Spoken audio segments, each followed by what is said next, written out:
one day somebody does something unspeakable to someone else, to someone you hardly knew, and you do something about it because you can. The story is brought to us from thehour.com, where a former city police officer who resigned from the force after caught drinking and driving while on the job is suing his former employer, claiming they are trying illegally to deny him his pension, according to documents. Former Norwalk police officer Michael DeMeglio filed a lawsuit against the city of Norwalk in June 2023, claiming he had been wrongfully denied pension eligibility by the city. But the city, however, contends DeMeglio did not serve enough time with the department to be considered vested in their pension system. Now, according to court documents, the city argues that at the time of DeMeglio's resignation on October 18th of 2021, he had only served 9 years and 9 months, which is 3 months shy of being eligible to begin receiving his pension once he turned 48 years old.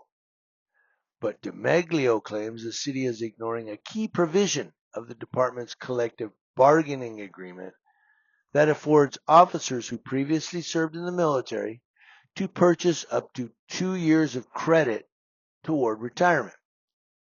DeMeglio's attorney, Thomas Bucci, asserts in the lawsuit that the 2 years of credit that DeMeglio purchased should be applied to the calculation of his years of service, should put him over the time. The lawsuit claims Norwalk breached the terms of the collective bargaining agreement by refusing to credit the plaintiff with 2 years of active military service in determining the plaintiff's eligibility, end quote. But the city claims the 2 years of credit purchased by DeMeglio only went toward calculating the amount of the plaintiff's pension and didn't count toward his years of service, according to court documents. Now, Norwalk's Corporation Counsel, Jeffrey Spar, did not respond to requests for comment on the case. And in an email, Bucci, the attorney, stated he does not comment on pending litigation. Quote, the court will decide the correct interpretation of the terms of the collective bargaining agreement and pension plan.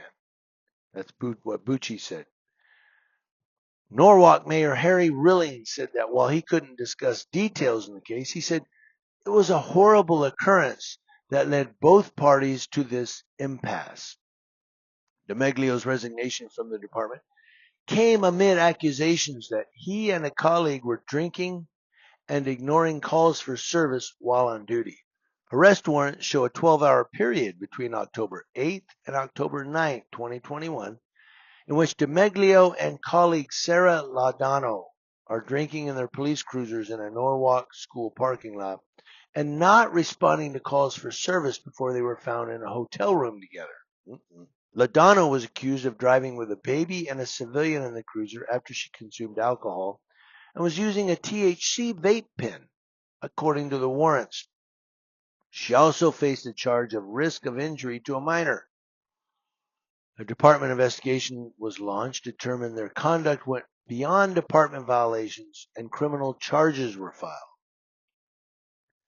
DeMeglio and Laudano were each charged with second-degree larceny, and second-degree reckless endangerment in January of 2021.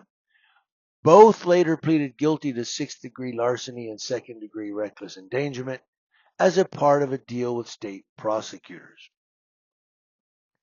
About a week before the two pleaded guilty, the Police Officer Standards and Training Council also voted to decertify DeMeglio and Laudano after determining they had betrayed the public trust by consuming alcohol on the job.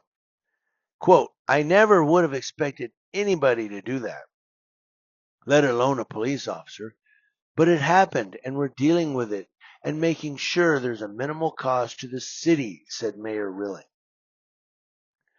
Now, the lawsuit is slated to begin trial on December 12th of this year.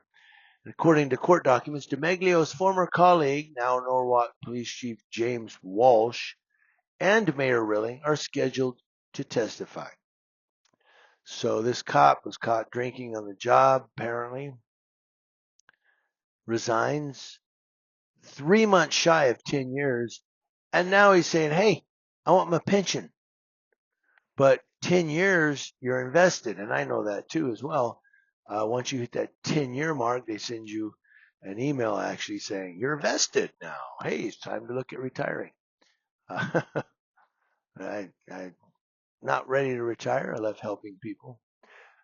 But I wonder, this is the last thing I'm going to say, but I wonder if that larceny that they're talking about is the theft of time and wages while they were on the job. Because they're like collecting a paycheck, they really weren't doing their job. Is that what the larceny's about? And they pleaded guilty. So there you go. Know what you think.